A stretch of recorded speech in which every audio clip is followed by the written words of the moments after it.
Bismillahirrahmanirrahim. Assalamualaikum warahmatullahi wabarakatuh. Alhamdulillahirrahmanirrahim. Senang sekali kita hadir lagi nih Mitra JC di program Kiblat, Karir Hebat Sahsiah Kuat. Ya, bicara tentang kepribadian pasti semua kita ingin lebih kuat dan terus semakin kuat ya. Dan bicara tentang karir gitu atau usaha atau bisnis yang sedang kita jalani pasti semua juga ingin hari-hari tumbuh subur begitu ya. Nah, Mitra JC hari ini di Kiblat, program Kiblat tentang karir analis, kita sudah siapkan satu topik bahasan.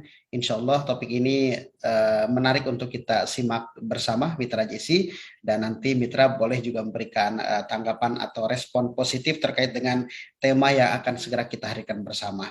Dan topik bahasan kita hari ini kita akan membincangkan tentang bagaimana sih cara atau langkah atau mungkin juga tips meningkatkan kompetensi. Yang kita pahami bahwasanya kompetensi ini adalah Mitra JC bagaimana kemampuan atau kecakapan yang dimiliki oleh kita gitu dalam melaksanakan sebuah pekerjaan atau tugas di bidang tertentu, mungkin juga yang sesuai dengan posisi jabatan yang sedang kita jalani begitu ya, atau mungkin ini suatu keterampilan atau pengetahuan atau sikap dasar nilai yang terdapat dalam diri seseorang yang tercermin dari kemampuan bagaimana berpikir, bertindak secara konsisten, atau juga kompetensi ini juga tidak hanya tentang pengetahuan atau kemampuan seseorang, namun melalui kemauan melakukan apa yang diketahui sehingga menghasilkan sebuah manfaat. Nah, ini sebagai sebuah pengantar dan nantinya kita akan banyak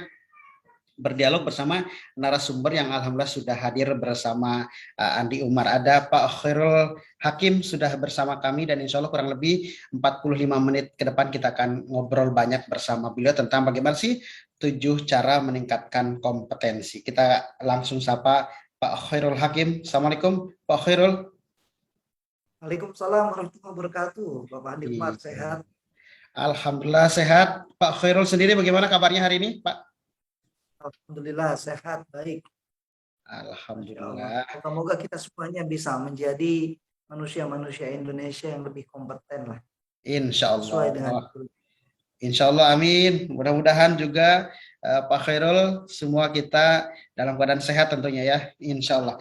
Baik Pak Khairul, tadi Andi Umar sudah sampaikan bahwa kita hari ini mau menyapa Mitra GIC dengan bahasan terfokus kepada bagaimana sih 7 cara meningkatkan kompetensi. Sebelum kita bahas tentang ini atau Pak Khairul memaparkan sebagai pembuka, silakan Pak Khairul menyapa Mitra GIC terlebih dahulu. Silakan Pak Khairul.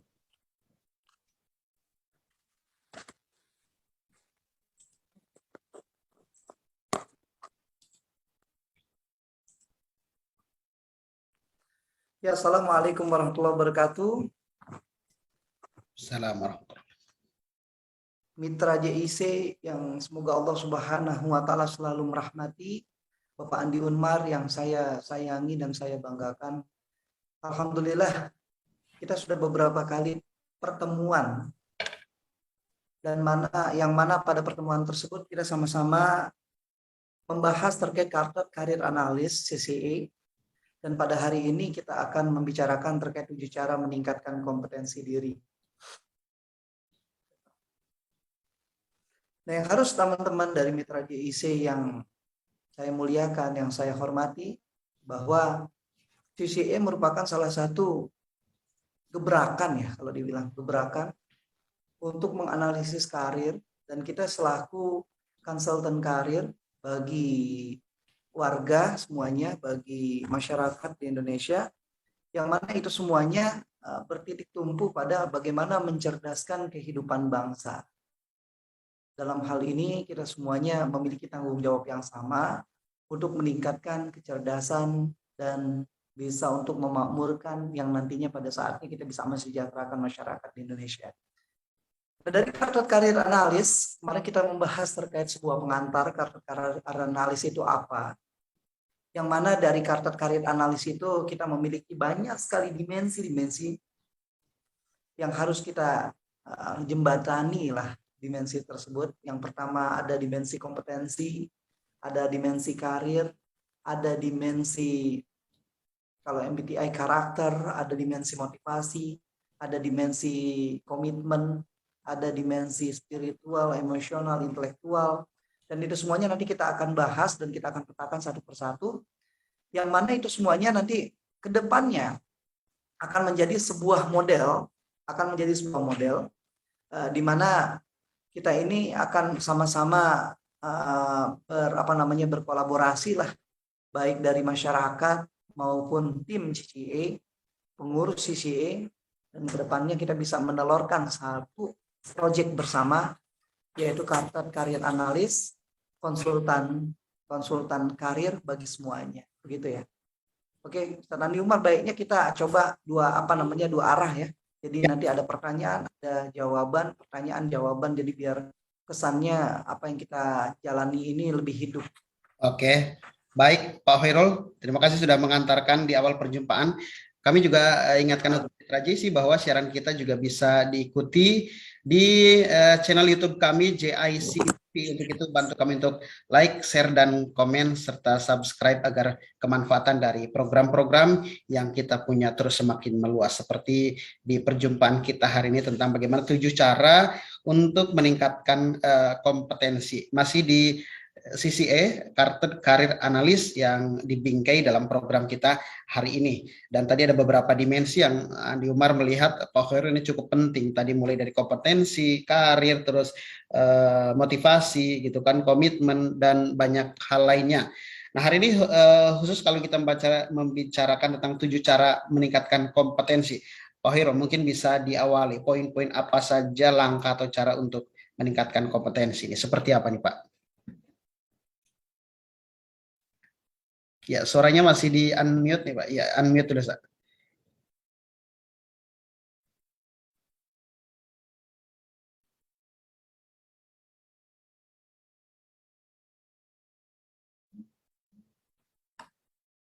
Ya, belum keluar, Ustaz, suaranya.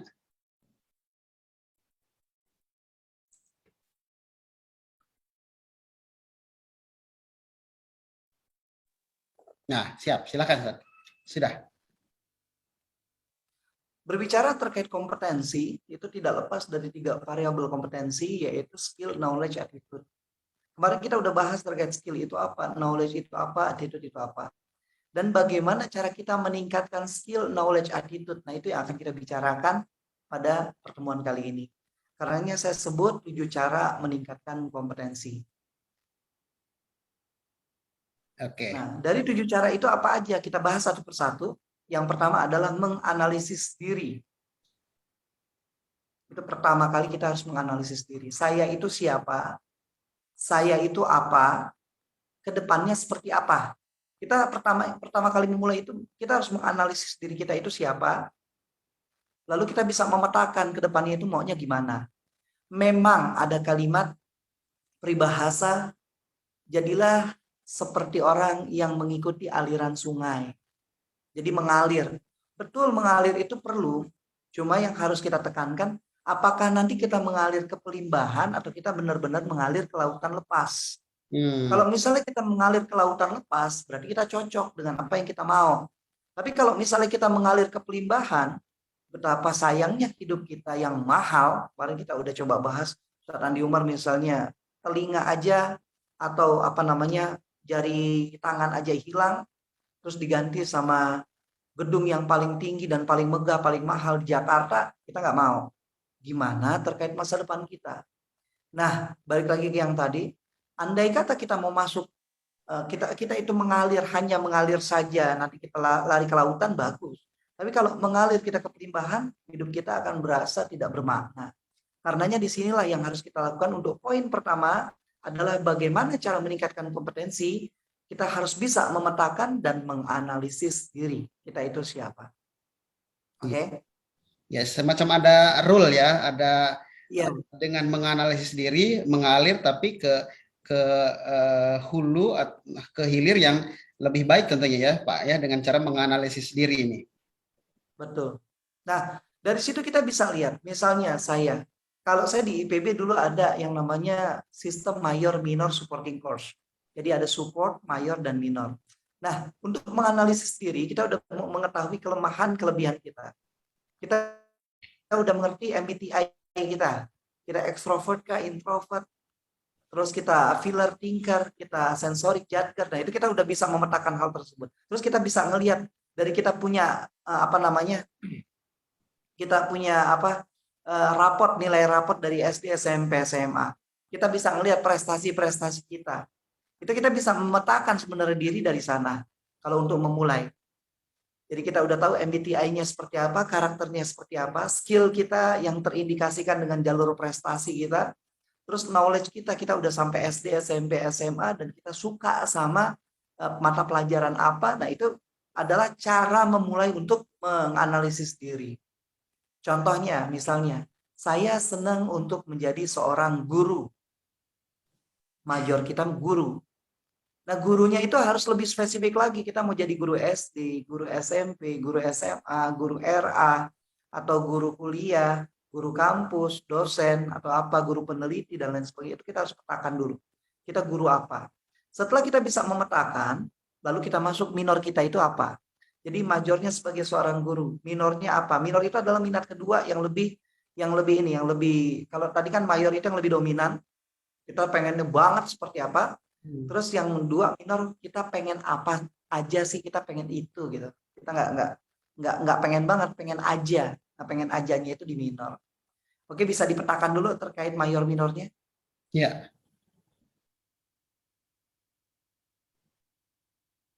Oke, setelah kita bisa memetakan mayor minor kita bisa memetakan tujuan hidup kita udah bisa memetakan siapakah diri kita. Berarti kita udah bisa menganalisis diri. Nah, menganalisis diri nggak cuma sebatas memetakan. Kita harus memberikan nilai. Saya sebagai seorang guru, kita gampang nilai dari nomor 1 sampai nilai 10 kan gampang ya. Konten kita, nilai kita. Saya guru tapi nilai saya masih 2. Nggak apa-apa. Saya guru tapi nilai saya masih 5.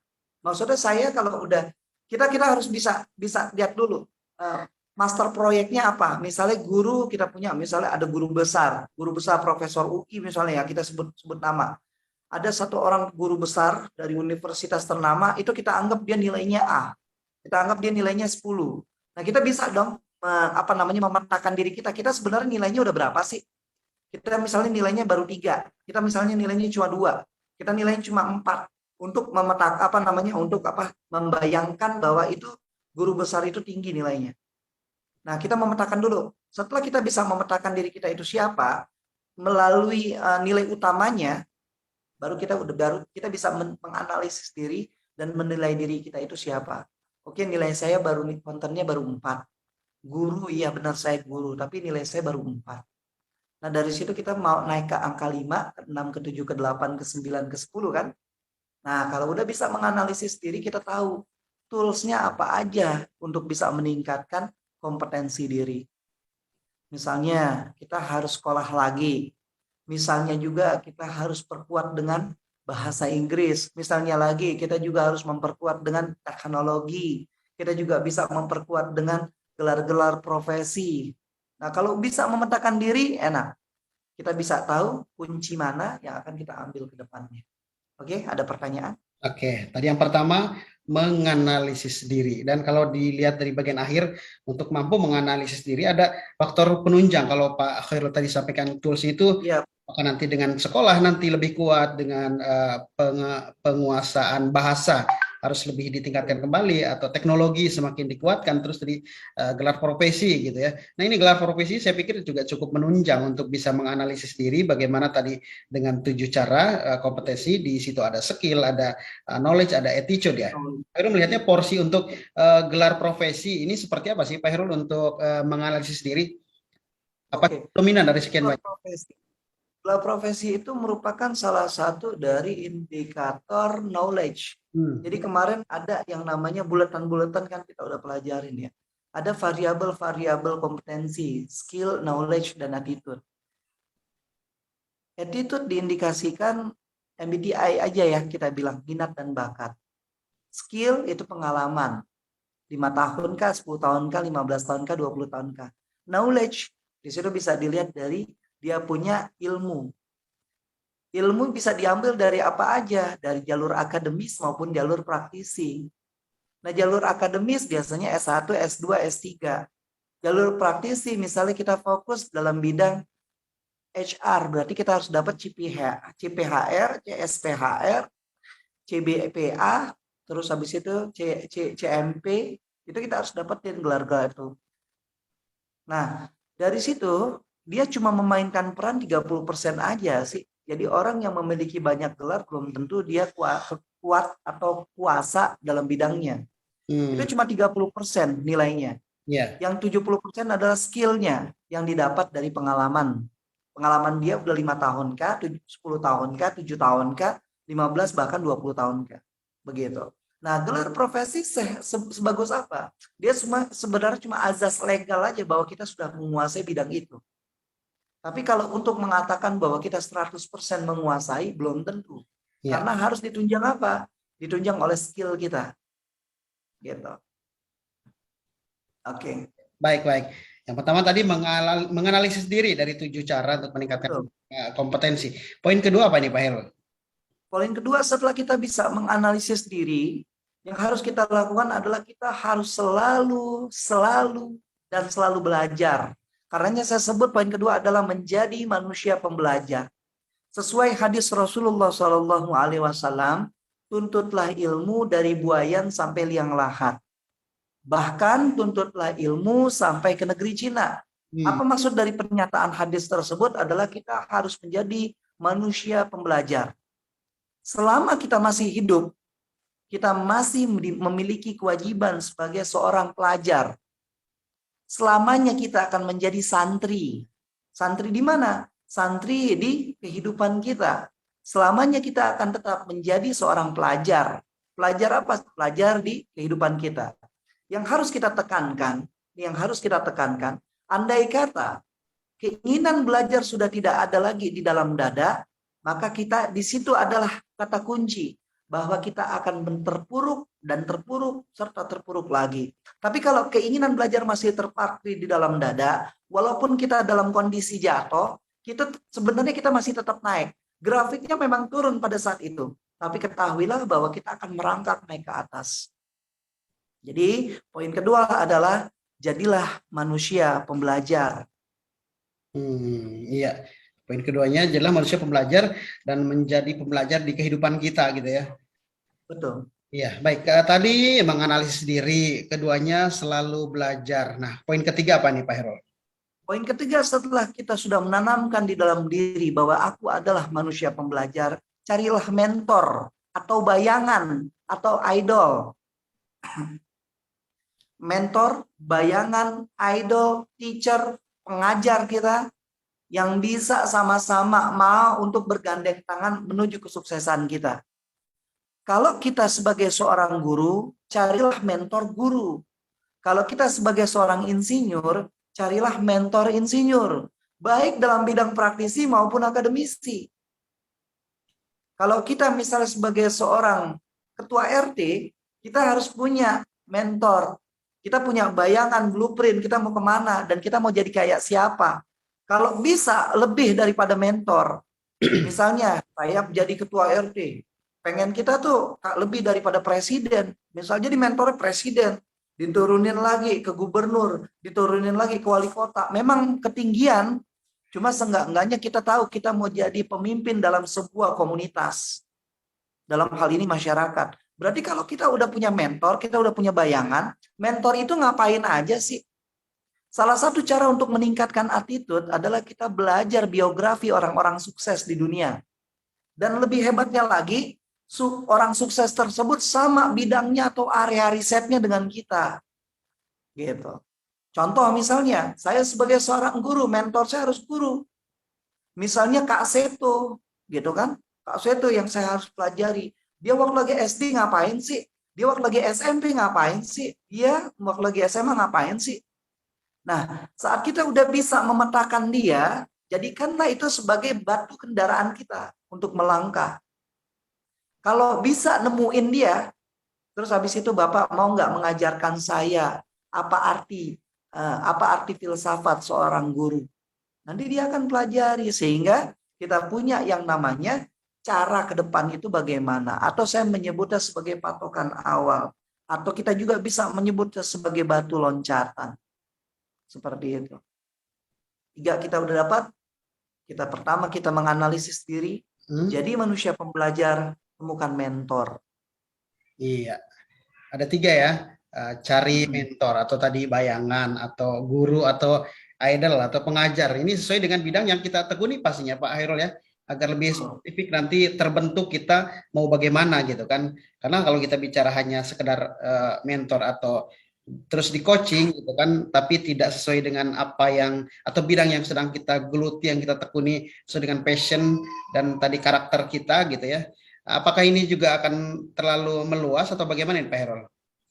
Sebaiknya apakah harus spesifik ya untuk mencari mentor atau ini?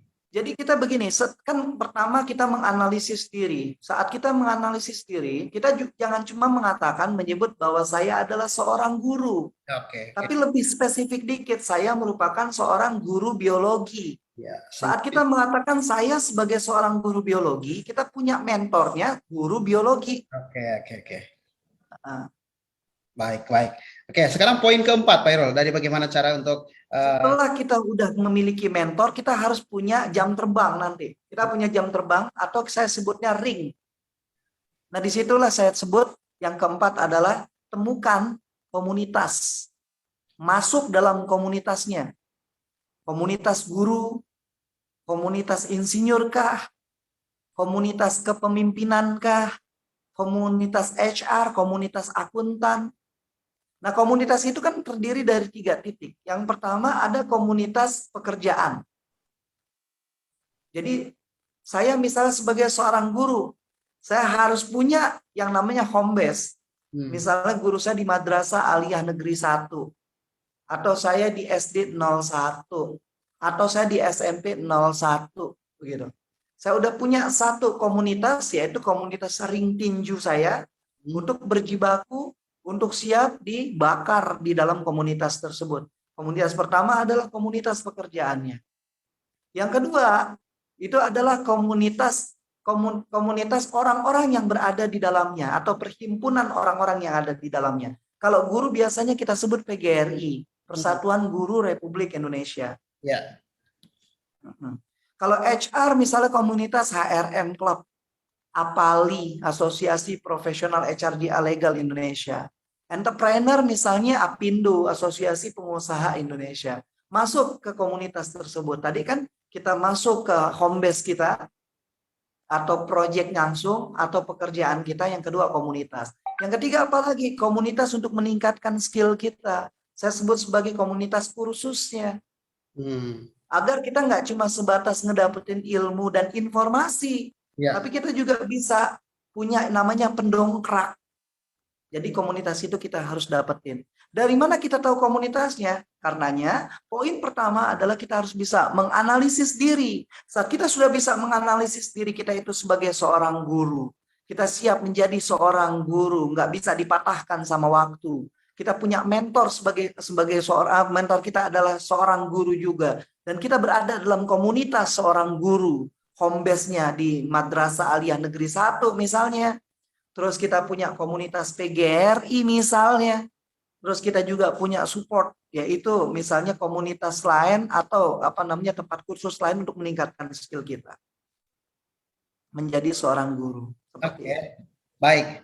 Ada 4 nih yang sudah kita pahami dari 7 cara. Yang pertama tadi kita ulang lagi, selalu belajar menganalisis diri.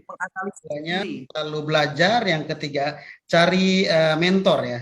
Keempat yang terakhir, baru yang keempat nih, jam terbang atau ring, temukan komunitas. Dari komunitas ini juga mendukung ya, ada 3 komunitas yang harus kita coba masuk di dalamnya, dari komunitas pekerjaan, terus juga komunitas orang-orang yang berada di dalamnya, dan juga komunitas lembaga kursus. Ini juga pasti akan mensupport untuk kita memahami ring atau jam terbang atau komunitas ini. Yang kelima sekarang apa ini Pak Hairul? Yang kelima, setelah kita punya jam terbang, kita juga punya komunitasnya, kita juga punya yang namanya mentor. Jangan lupakan teknologi. Jangan lupakan teknologi. Teknologi mutakhir apa yang bisa kita kuasai untuk menjadi seorang guru? Banyak di luar sana, kita itu sebagai guru senior, nggak mau belajar lagi teknologi baru. Akhirnya ilmu kita menurun, kompetensi kita menurun.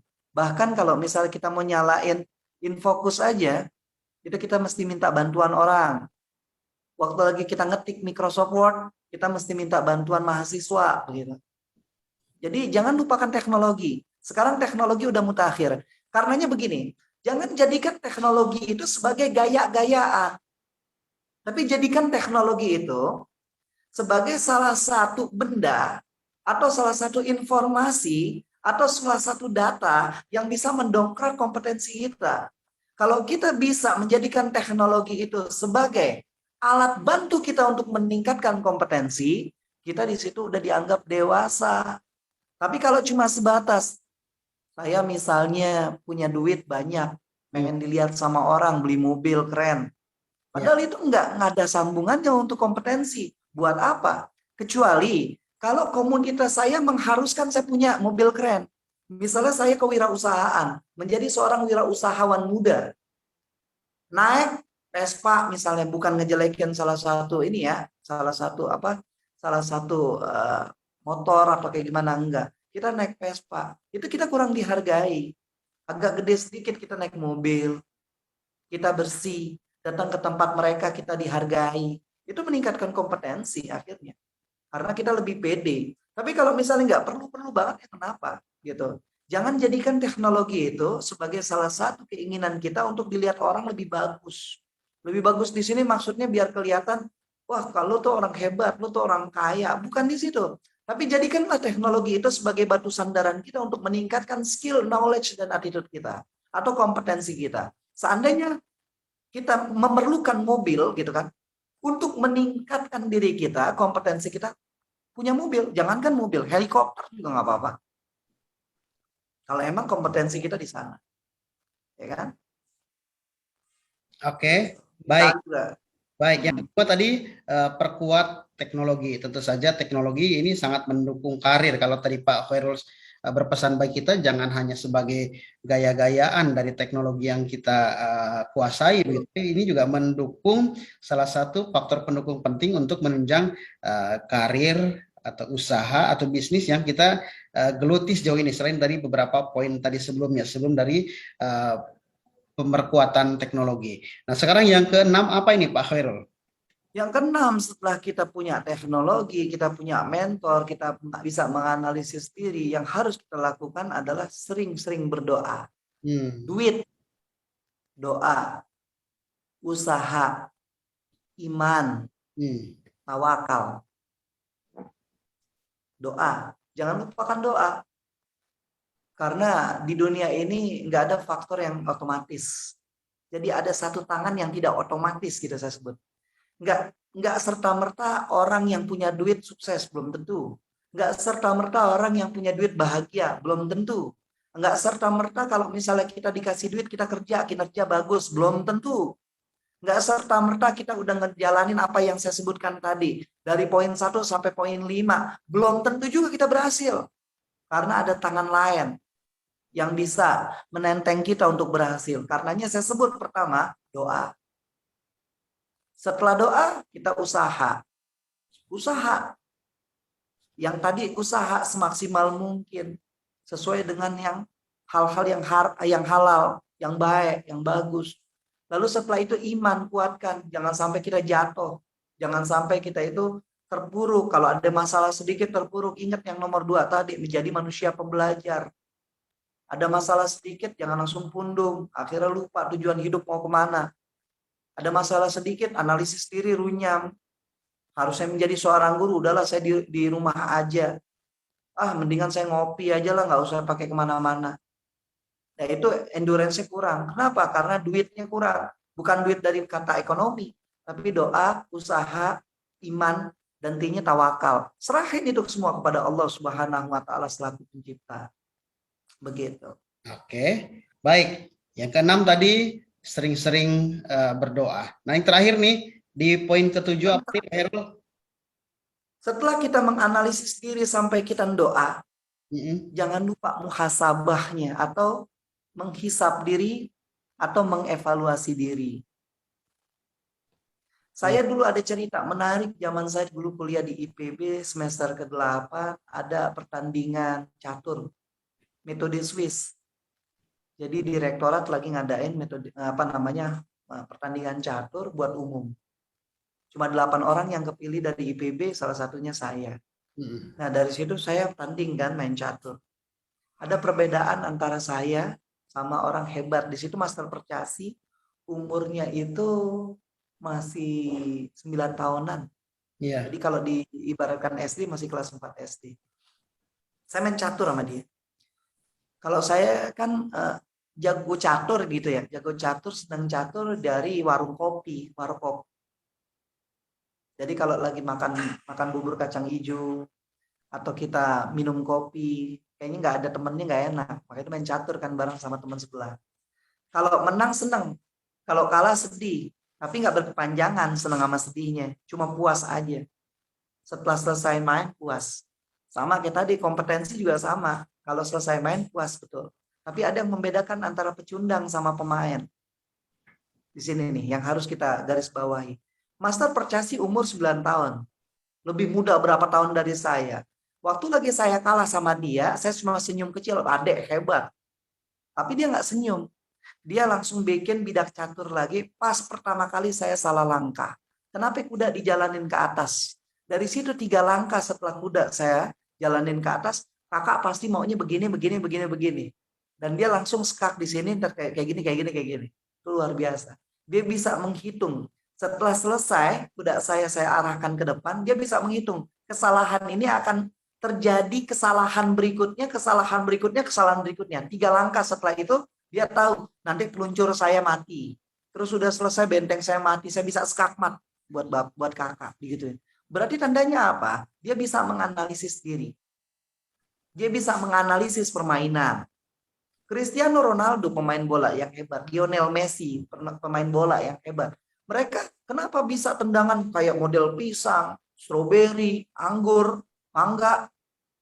Kenapa mereka bisa seperti itu? Karena setelah bertanding, bukan kemenangan yang mereka rayakan. Tapi mereka merayakan kompetensi mereka yang lebih daripada mereka sebelumnya. Nah, kalau itu bisa kita dapatkan, setelah kita bisa menganalisis, kita bisa menjadi manusia pembelajar, kita tidak melupakan teknologi, punya mentor, kita punya komunitas, sering berdoa. Jangan lupakan yang nomor 7, mengevaluasi diri. Sudah sampai tahap mana kita? Jadi kita kayak menganalisis ulang. Nah, itulah perbedaan antara pemain dan pecundang. Pemain adalah seseorang yang menganalisis diri, sedangkan pecundang dia cukup puas dengan apa yang terjadi. Dan ada yang nomor 3, penonton. Sukanya ngeritik aja pemain, main kagak bisa. Begitu. Nah, kita posisinya di mana? Pemainkah, pecundangkah, penontonkah? Kalau kita bisa menjadi pemain, langsung nyelam. Udah selesai, gol enggak gol, menang enggak menang, kalah atau enggak, tetap satu. Analisis, revisi, evaluasi. Begitu. Oke. Baik, Pak Khairul Hakim.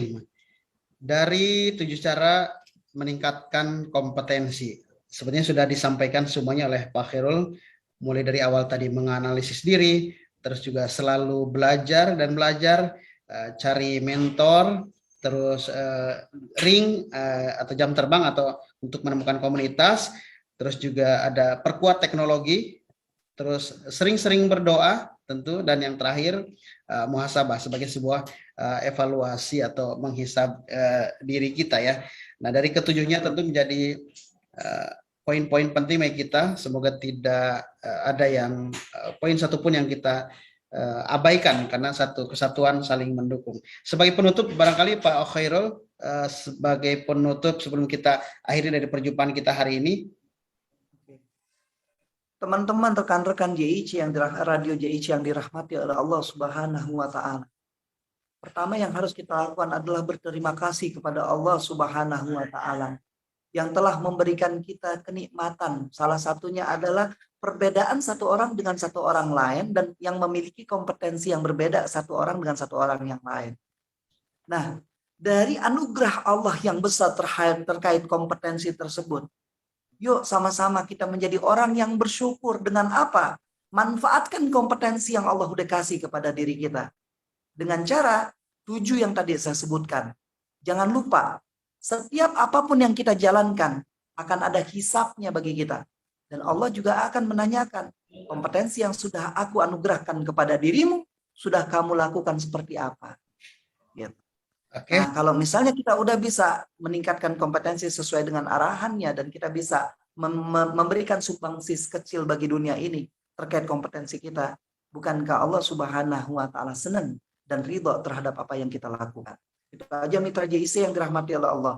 Moga-moga semuanya bisa lebih kompeten. Insya Allah. Baik, terima kasih Pak Khairul Ansori yang sudah memberikan beberapa pesan bagi kita tentang 7 cara untuk meningkatkan kompetensi. Semoga bermanfaat dan selamat mencoba untuk merealisasikan dalam kehidupan hari-hari kita untuk menunjang cita-cita kita ke depan. Terima kasih sekali lagi. Semoga Allah jumpakan kita di kesempatan yang lain. Juga terima kasih untuk mitra JIC yang sudah bergabung di kesempatan kita hari ini. Dan insya Allah sekali lagi di tema-tema berikutnya kami akan terus mendampingi mitra JIC dengan harapan mitra dapat menerima dengan luas tentunya ya. Baik mitra, kita akhiri perjumpaan kita. Wassalamualaikum warahmatullahi wabarakatuh. Waalaikumsalam warahmatullahi wabarakatuh.